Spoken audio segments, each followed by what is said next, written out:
Support the freedom to speak. Shop at brighteonstore.com.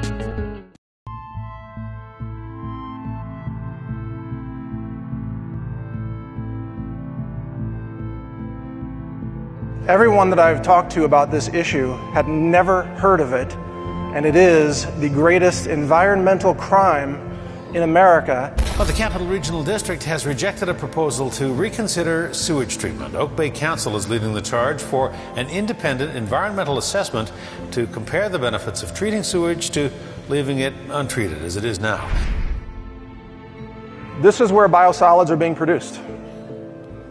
Everywhere across America, everywhere that a toilet flushes, everywhere that sewage lines converge in a city, they have a biosolids problem and they have to get rid of it. Raw sewage, finding a way to make it a little more useful for local farms by creating fertilizer. But the question is this change safe and sanitary? When Tom Estabrook is gardening, he's not thinking about what's in the soil. I don't worry about that whatsoever. Remember, everything you flush down the toilet goes into these biosolids. If you wouldn't put it in your own garden, don't flush it down the toilet. Many of you may or may not know, but EPA regulates under our environmental statutes like the Clean Water Act, like the Clean Air Act. But there's no Clean Soil Act, which means that the government has said we can mass pollute the soil and call it legal and call it green and call it recycling. So we now have government legalized pollution, and it's been legalized by the EPA, which I would say, in my opinion, is a highly corrupt organization that needs to be radically reformed to actually protect the environment like they used to do back in the 1970s. The EPA and we as a country have inadvertently created really a devastating vector for bioterrorism of ourselves. Biosludge always contains one chemical we found. There's one chemical that's a marker for it. It's Benadryl, the over-the-counter drug.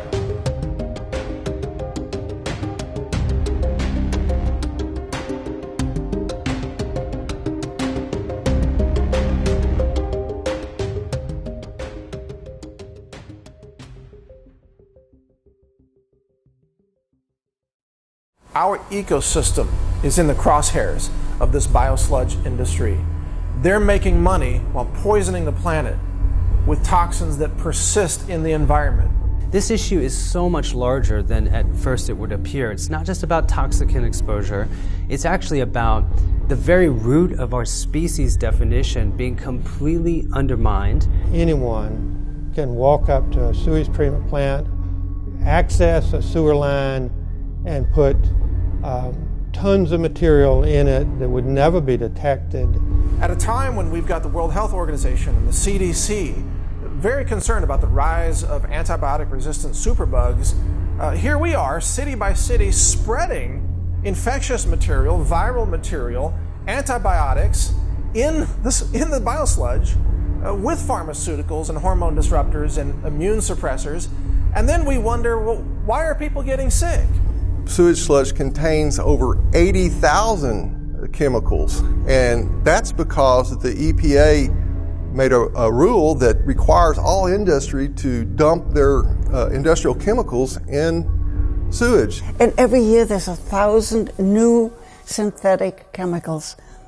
And of course EPA keeps telling us it's nutrient rich. But what they are doing out of ignorance and greed is basically a form of domestic terrorism when unknowingly or unwillingly they spread the myriad of pathogens and toxins that cannot be eliminated from the natural environment.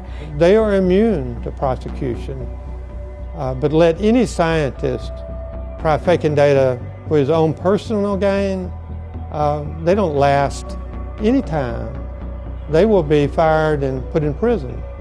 But fake data for the government in its interest, in the industry's interest, and you will be promoted and protected at the highest levels. So this is a problem that multiplies itself in our living environment. All it takes is one person in one city to create a tremendous infectious disease event that can be extremely costly.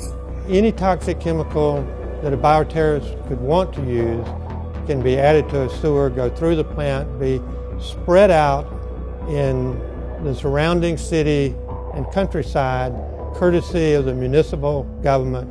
Nobody will know it until people start dropping dead.